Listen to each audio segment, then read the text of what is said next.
Mayong adlaw kanyang tanan nga mga nagpaminaw karon nining tulumanon, kini ang akong suliran. Ilabi na kaninyo Dr. ni Obra ug Attorney Ellen Bathan. Ingon man sa mga artista nga maghatag og kinabuhi, ining akong suwat suliran. Ako si Marcelo, hingkod ang pangidaron, taga Leyte. Punto legal kining akong suliran. Kabahin kini nining among gitikad nga yuta, nga wa may bawo nga nakapangan man di ay ni sa akong amahan nga patay na. Aron niya hisabtan, ingon ini ang mga panghitabo.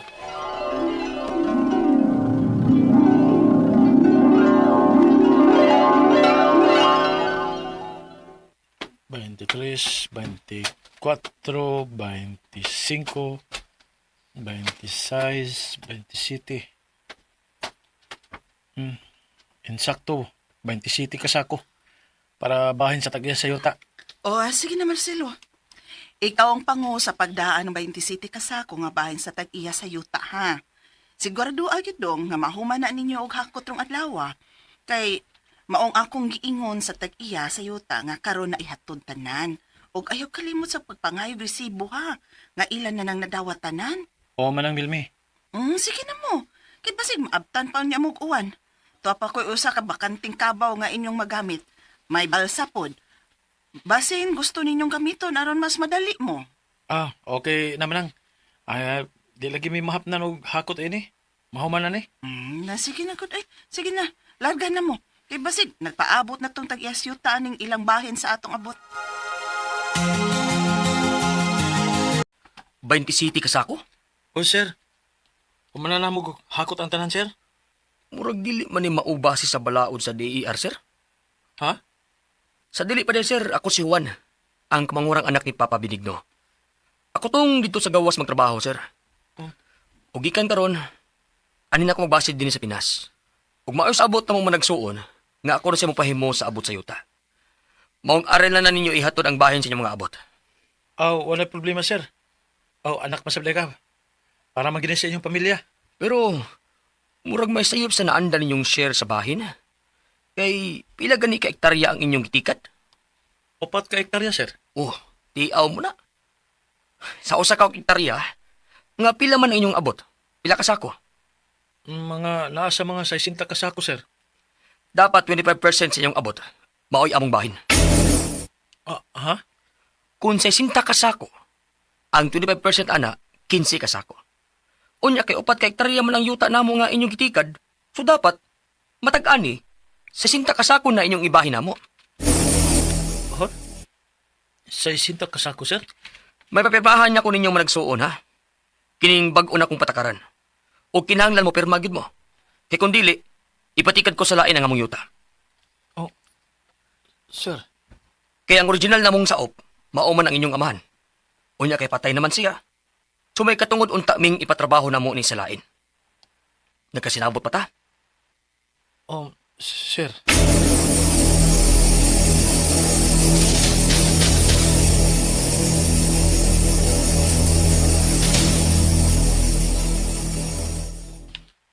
Di ta mo sugot ana Marcelo, uy.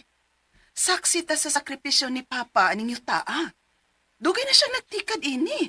Ulitaw pa lang kod siya. Unya, ignon ta na niya pagsulti. Lami alagi paluparan sa kumuad tong tawhana manang. Kay mura ako kuan kana napahong nga ako panano diyang nagkasulti me. Kalma lang sa Marcelo. Di man sa masulbad og ipaagi natog ingon ana. Ipaagi ta ni sa legal nga paagi. Mudangop ta sa dara. Unsa?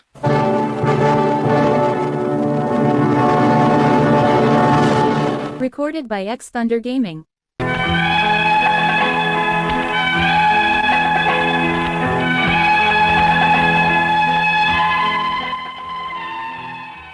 Ulitaw pala nga akong papa nga nagsugod sa pagtrabaho aning 4 ka hektarya nga yuta.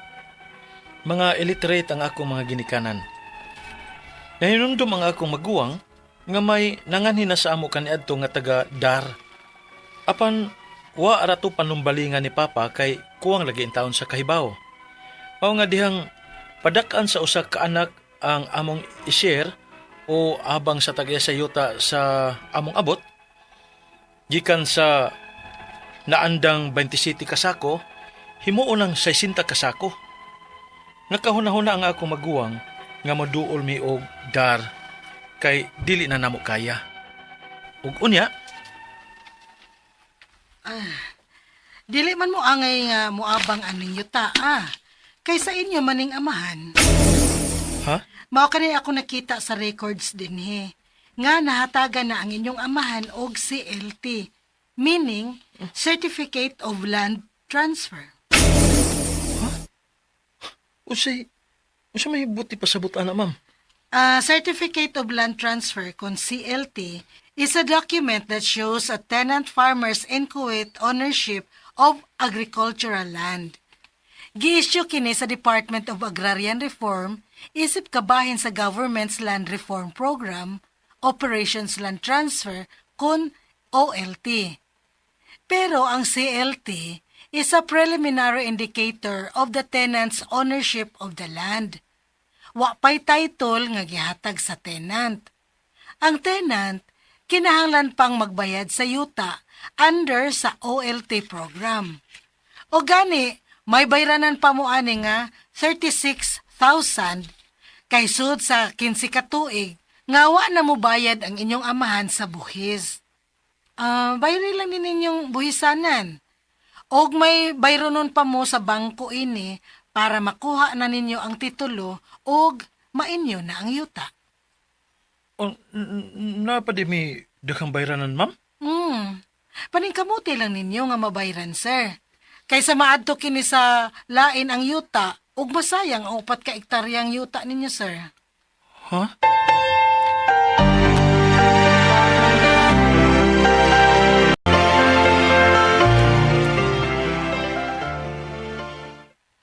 Mao ba?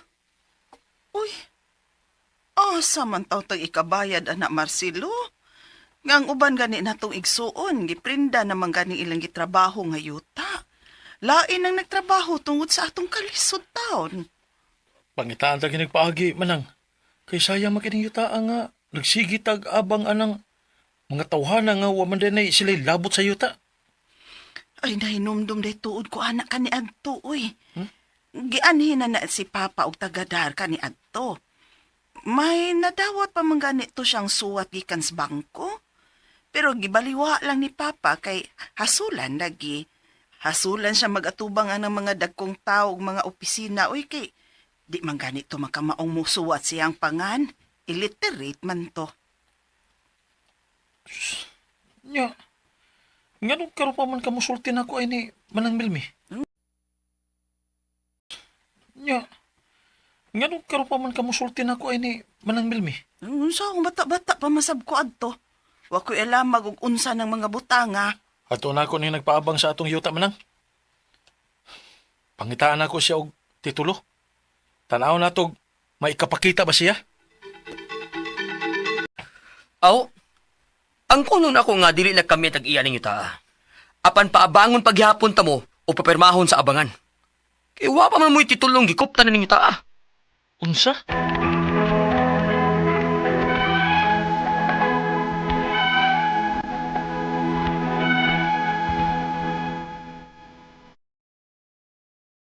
Nagpugong lagi ko sa kong kagalingon tungod kay nahibaw ko nga pamilyado ko.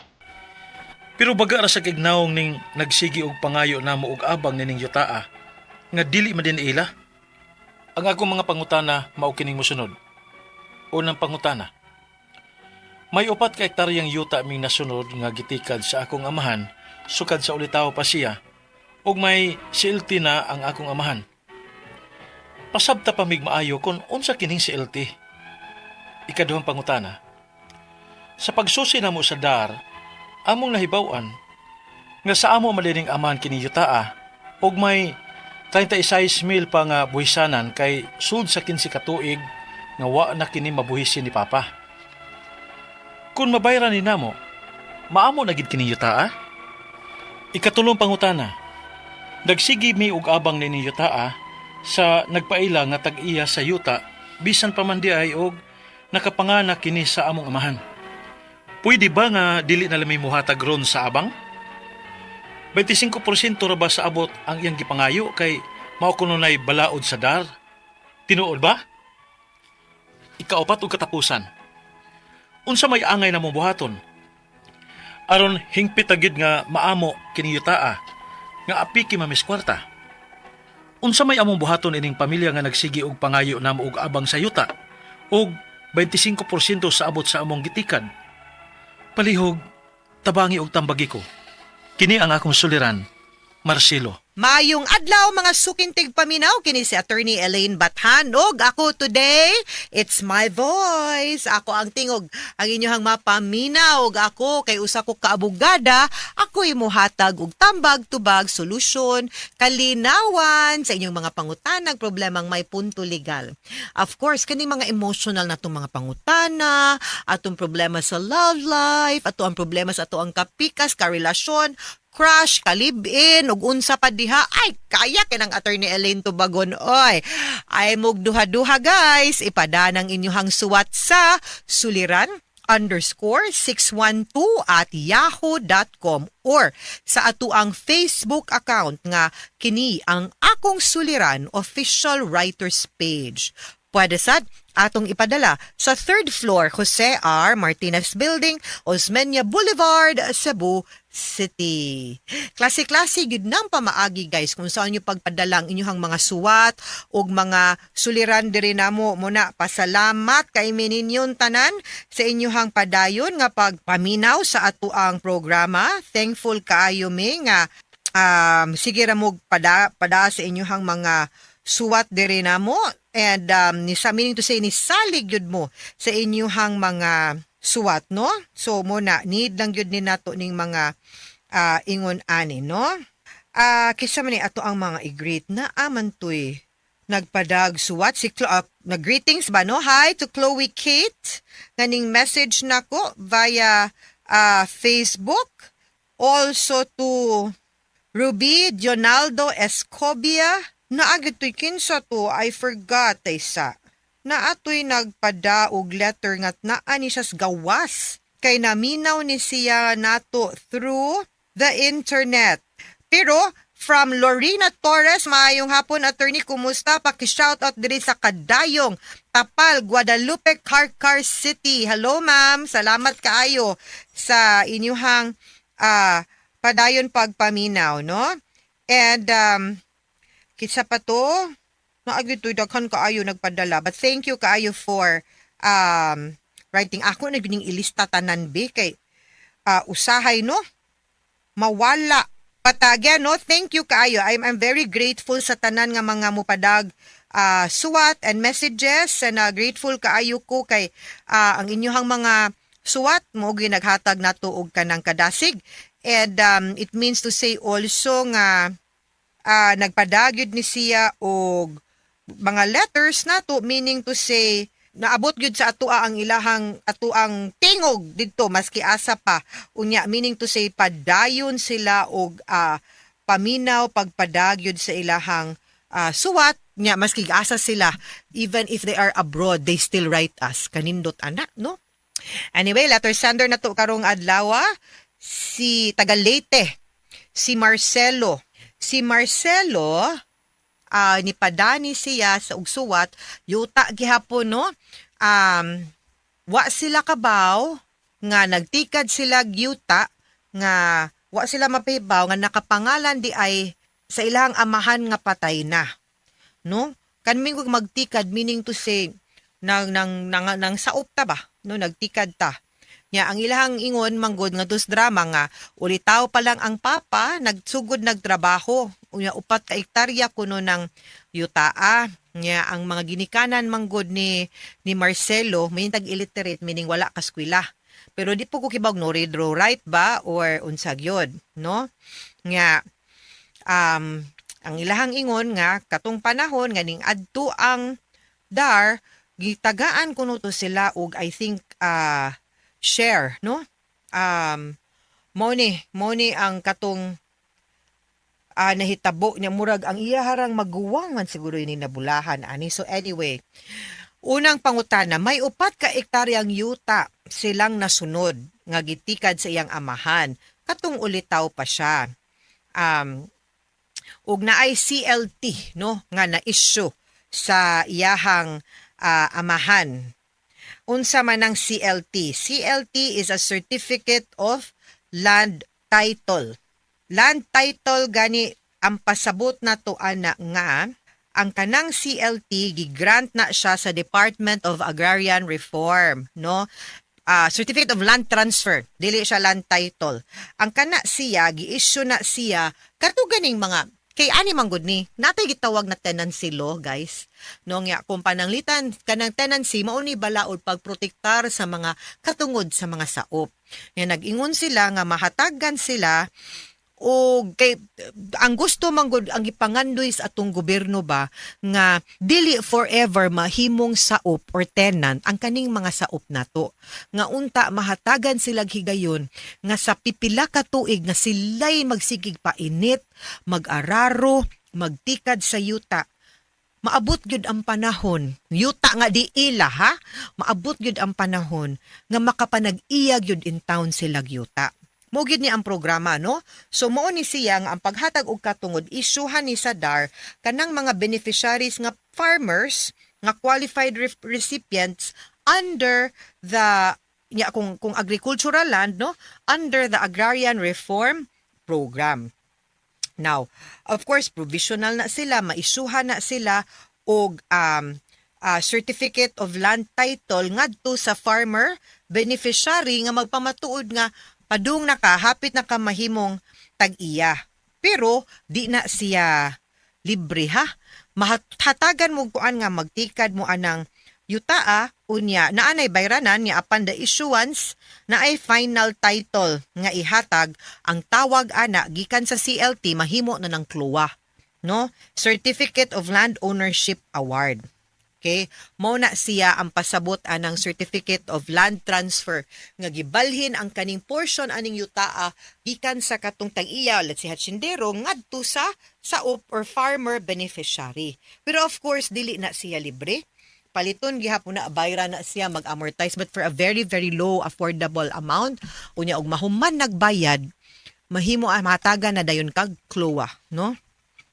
Certificate of Land Ownership Award. Ikaduhang pangutana, sa pagsusi namo sa DAR, among nahibaw-an, nga partly sa amo man daining amahan yutaa, ug may 36,000 pa nga buhisanan kay sulod sa 15 ka tuig, wa kini mabuhisi sa ilahang papa. Kung mabayran namo ni, maamo na ba ng yuta? O muna akong giingon niyo nga naamoy bayranan, unya, kung mabayran na siya, final payment, maisuhan na mong KLOA. Okay? So muna sa pasabot ana. Ikatulong pangutana, nagsigi mi og abang aning yutaa sa nagpaila nga tag-iya sa yuta. Bisan pa man di ay ug nakapangala na kini sa among amahan. Pwede ba nga di na lang mi mohatag ron sa abang? 25% ra ba ang abot? Iyang gipangayo kay maumang kuno ang balaod sa DAR, tinuod ba ang pangutana? Dili naman kay kung naanay CLT ang bayad ana, the amortization goes to the Department of Agrarian Reform, dili didto sa tag-iya, no? So klaro ha, ako pa ninyo para lang maklaro, dili pud mo ma technical sa katong tag-iya sa yuta. Storyahe dito ang tag-iya sa yuta nga uy under naman ni CLT na naman day may certificate of land transfer, dili naman mi angay mo bayad ninyo, so maghusay mo dito pero mas maayo gani una lang sa mugdar dito para masusi gud ninyo og klaro, no, nya naamoy kanang klaro nga certificate nga under gud ni CLT unya adto na mo magbayad unya pahibaw ang katong tag-iya nga dili na mo dito kay adto na mo dito magbayad kay para makakuha na mo KLOA, mahimo na mong ganap nga owner of the property. Ikaupat og katapusang pangutana, unsay angay namong buhaton aron hingpit na gyud namong maamo or mapunta sa ilaha ang yuta nga apiki man mis kwarta, unsa may among buhaton aning pamilya nga nagsigig pangayo namo og abang sa yuta nga 25% sa abot sa amo ang gitikad. Okay, like I said, I think it's better nga muuna ta og adto sa Department of Agrarian Reform para masusi nato kung unsa ka tinuod nga naa gyud mo'y CLT, para masusi pod og klaro sa gyud nga kanang inyong gitikad nga nagsige day mog abang og bayad og abang nga 25% sa abot sa yuta ngadto sa katong ni claim nga tag-iya, maugid pod na ang covered sa CLT. Now, isusiha po o pilay bayranan ninyo aron makibaw mo ug unsaon ninyo pagbayad. Ang Department of Agrarian Reform kana nga ahensya mutabang gyud na ninyo para ma-settle na ninyo nga account. Now kung klaro na, then storyahon ninyo mohangyo baron mo sa DAR nga ipatawag tong tag-iya or na nag-iya or nangangkon nga tag-iya sa yuta para mapasabot siya nga wa na siya katungod nga mukuha og abang. Gikan ninyo no kay mag-amortize sa didto sa gobyerno. So, kana siya, mo'y unang ninyong buhaton para mas pasabtan, no? So, I think you have to go to the Department of Agrarian Reform first. Nga, hinaut-unta nga inyuhan ng pangitaag paagi kung saon ninyo pagbayad, no? Ang balanse kay ang CLOA, manggod ang importante. Wa pa na to, we need to convert CLT into CLOA. Okay? Para na nagitay Certificate of Land Ownership. Kay mura ba nagtitulo ang CLOA. No, ang Certificate of Land Transfer di na pa ang CLOA. The proof of the ownership will be the CLOA. Mura na siyang title gyud ug naong. Mga sukintig paminaw, hinaot unta nga namoy nakutlo na pagtulunan karong adlaw, kini si Attorney Elaine Bathan. Daghan kayong salamat sa inyong pagpaminaw sa atong tulumanon. Dinhi gihapon sa ato ang programa, kini ang akong suliran. Gikan sa RMN Production Center, Radyo mo Nationwide. Tatak RMN, daghang salamat og maayong adlaw.